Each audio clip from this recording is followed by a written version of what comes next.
है। अब मैं प्रोफेसर पाशा के पास आती हूँ कि प्रोफेसर पाशा, आप ये ग्रीनलैंड के इस कब्जे पर क्या कहेंगे, जिस पर कि 10% टैरिफ लगाया गया उन देशों पर जो कि अमेरिका का विरोध कर रहे हैं। अब आप ये सोचिए कि इस तरीके की पॉलिसी अगर डोनाल्ड ट्रंप लेकर आएंगे तो पूरे विश्व में तो हाहाकार मच जाएगा, और हमारे प्रधानमंत्री क्या करेंगे? जी नीलू जी, धन्यवाद। जब प्रोफेसर मोहसिन रजा ट्रंप के बारे में कह रहे थे कि वो कुछ ऐसा करना चाहते हैं जिसके लेगेसी से 200-300 साल तक याद रहे, मुझे कुछ अजीब लगा। क्योंकि प्रोफेसर मोहसिन जानते हैं कि वो ऐसे एक्टर से डील कर रहे हैं, वो रैशनल नहीं है, इरैशनल है।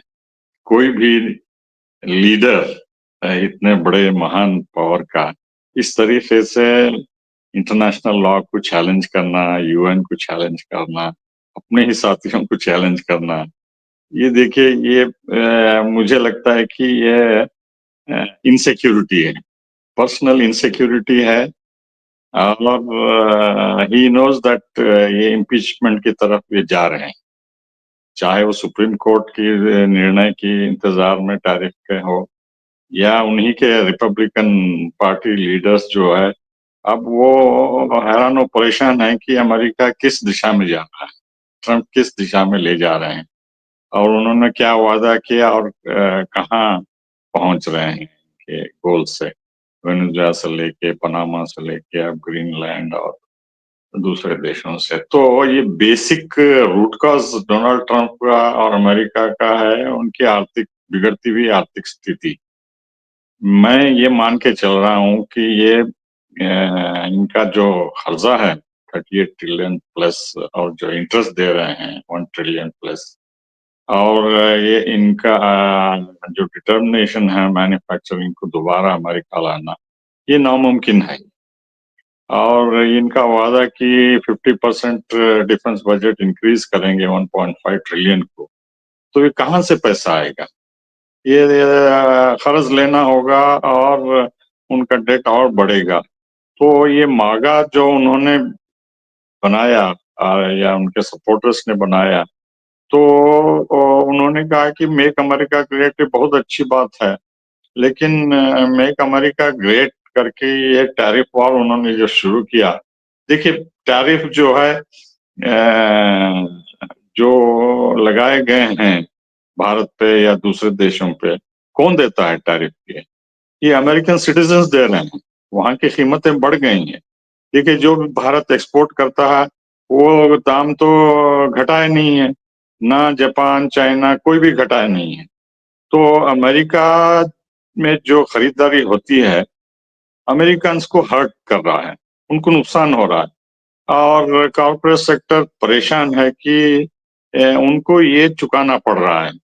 तो इस लिहाज से जो है मागा सपोर्टर्स दूर होते जा रहे हैं कि आपकी पॉलिसीज, ट्रेड पॉलिसीज कह रहे थे कि हमें रिलीफ मिलेगा और सस्ते होंगे, बल्कि बरक्स उसका उल्टा हो रहा। तो ना भारत ना कोई दुनिया का देश अपनी चीजों को चीप बनाया है या कॉस्ट रिड्यूस करा है। तो अमेरिका में परेशानी बढ़ रही है, जिससे वो इनसिक्योर फील कर रहे हैं कि जो करना चाहते हैं वो कर नहीं पा रहे हैं।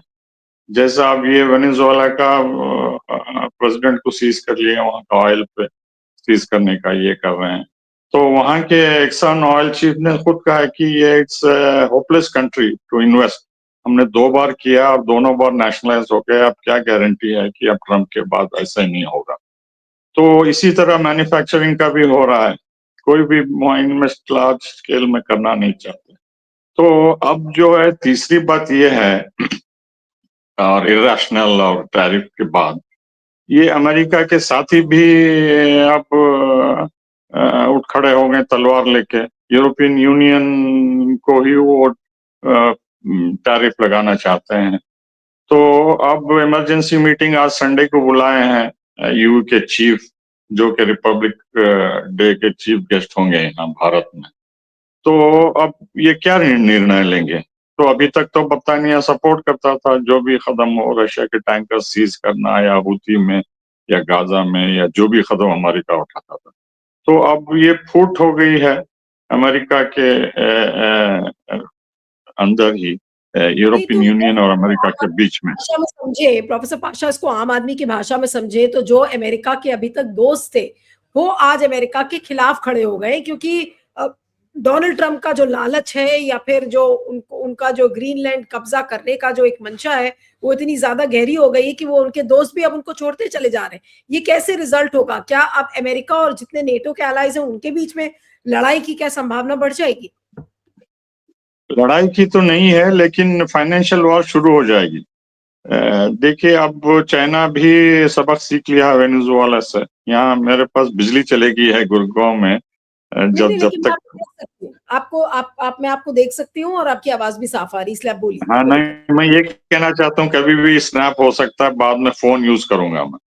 तो ओके ओके। तो अब यूरोपियन यूनियन भी चीन की तरह फाइनेंशियल वॉर की तरह बढ़ रहा है कि अब चाइना जो है अपना ऑयल खो चुका है वेनेजुएला से, चीप ऑयल और उनका हैवी क्रूड वगैरह। तो अब वो डॉलर को धीरे धीरे साइडलाइन करेंगे। इसी इसी भी तरह, क्योंकि चाइना के पास नेवी नहीं है, यूरोपियन यूनियन अमेरिका से लड़ना नहीं चाहते। अमेरिका का पावर है और अमेरिका का पावर के लिए जो है वो ज्यादा कर्ज लेना पड़ता है। तो ये विशेष साइकिल हो गया है अमेरिका का ताकत और की स्ट्रेटेजिक चोक पॉइंट्स पकड़ने का। तो इस लिहाज से अमेरिका के दोस्त भी जो है कंदरा रहे हैं, दूर होते जा रहे हैं। और ये डिवाइड तो यूक्रेन से ही पता चल गया था कि अमेरिका ने कहा कि हम क्यों सब्सिडाइज करें, आप खरीदिए हमारे वेपन और यूक्रेन दीजिए, अगर आप इंटरेस्टेड हैं तो हम तो पुतिन के साथ डील कर लेंगे। तो अब चूंकि नाटो को उन्होंने धमकी दी है कि आप 5% इंक्रीज करें आपका डिफेंस बजट। और ट्रंप का मेन पॉइंट ये है कि हम इतने सालों से सेकेंड वर्ल्ड वॉर से आपका डिफा करते आ रहे हैं, हम नाटो फोर्सेस बेसिस को सपोर्ट करते आ रहे हैं, हम सोवियत यूनियन कोल्ड वॉर की तरफ आपकी मदद करें, तो आप अपनी तिजोरी अब खाली करके हमें भी मदद करिए, हमारी भी आर्थिक स्थिति को इन्वेस्ट करिए बोल के। तो अब जो है ये डिवाइड, ट्रांस अटलांटिक डिवाइड जो है ये रिपेयर होने वाली नहीं है इतनी आसानी से। और ये ग्रीनलैंड लेके रहेंगे, जैसा वेनेजुएला को उन्होंने लिए, ग्रीनलैंड लेके ही रहेंगे, चाहे वो नेगोशिएशन जिसके तहत बातचीत हुई स्टेट डिपार्टमेंट, लेकिन कोई नतीजा निकला नहीं, क्योंकि ग्रीन डेनमार्क पूरा यू सपोर्ट कर रहा है और ग्रीनलैंड डेनमार्क देना नहीं चाहता है।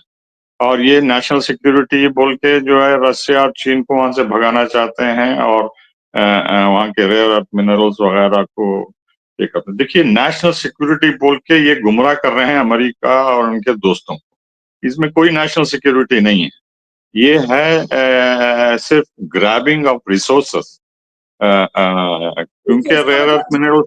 संसाधन है, ये संसाधनों की भूख है जिसके वजह से डोनाल्ड ट्रंप ये कर रहे हैं। लेकिन अगर ये चीज साफ है, प्रोफेसर पाशा एक सवाल आपसे पूछ के फिर मैं मोहसिन के पास जाऊंगी कि भारत का इस पर क्या असर पड़ने वाला है? ये जो 10% टैरिफ, 10% टैरिफ उन देशों पर लगाया जा रहा है जो अमेरिका का विरोध कर रहे हैं और उसके बाद इसको 25% भी कर दिया जाएगा फरवरी में, ये क्या एक अलार्म बेल नहीं है भारत के लिए? भारत का विदेश मंत्रालय या भारत की सरकार ऐसे में क्या करे, इस पर क्या असर होगा? जी। देखिए, हमारे ऊपर तो वो 25% ऑलरेडी अनाउंस कर चुके हैं। अगर आप ईरान से तिजारत करते हैं तो आपके भी ऊपर 25% लगेगा, या जो भी देश करता है ईरान से।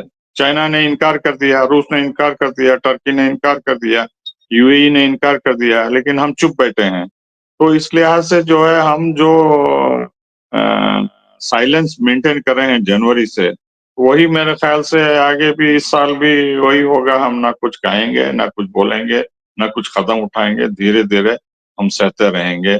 अगर अमेरिका कहता है कि सी लेन्स को कंट्रोल करने के लिए हमको लक्षद्वीप चाहिए और अंडमान निकोबार आइलैंड चाहिए, आप दीजिए। अगर नहीं देते हैं तो वो जबरदस्ती कब्जा करेगा या तख्ता पलट देगा जो भी यहाँ शासन बने हुए हैं। तो इस लिहाज से जो है अमेरिका को अब कोई भी चैलेंज करने वाला पावर नहीं है, ना यूएन सिक्योरिटी काउंसिल, ना जनरल असेंबली, ना कॉम्बिनेशन ऑफ पावर्स, उनकी नेवल पावर को कौन चैलेंज करेगा? क्या चाइना करेगा या रूस करेगा या यूरोपियन यूनियन करेगा या भारत करेगा? There is no power on earth which can challenge Trump now. A combination of countries also. सब देख रहे हैं, स्ट्रेटेजीज बना रहे हैं कैसा करना है, और साइलेंटली मेरे ख्याल से फाइनेंशियल होगा ये। डॉलर को धीरे धीरे धीरे लोग अब दूर करते रहेंगे और चाइना का युआन खरीदेंगे और चाइना से इकोनॉमिक रिलेशंस करेंगे, क्योंकि वो प्रिडिक्टेबल स्टेबल कंट्री है। वो ओवर रिएक्ट नहीं कर रहा है, चाहे वेनेजुला हो या दूसरे मामले में। तो इस लिहाज से जो है अमेरिका अपने पांव पे कुल्हाड़ी मार रहा है, अपने आप को आइसोलेट कर रहा है, और वो समझता है कि ताकत के बलबूते पे ये सब कर सकते हैं, ग्रीनलैंड हो या वेनेजुला। लेकिन उनका कॉस्ट जो है, हर एक डिस्ट्रॉयर को या एयरक्राफ्ट को मेंटेन करना इतना आसान नहीं है। और सोल्जर्स सेलर्स को सब पैसे देना, इतनी बड़ी नेवी, ग्लोबल रीच के लिए इतने पैसे चाहिए उनको, तो ये कहाँ से आएंगे पैसे? सब कर्ज लेंगे। तो इस लिहाज से जो है वो इंटरेस्ट रेट बढ़ेगा, उनका और डेट बढ़ेगा। इस लिहाज से अमेरिका का कोई चैलेंज नहीं कर सकता, ये इंटरनेशनल लॉ का उल्लंघन होता रहेगा और कोई कुछ नहीं कर पाएगा। भारत भी कुछ नहीं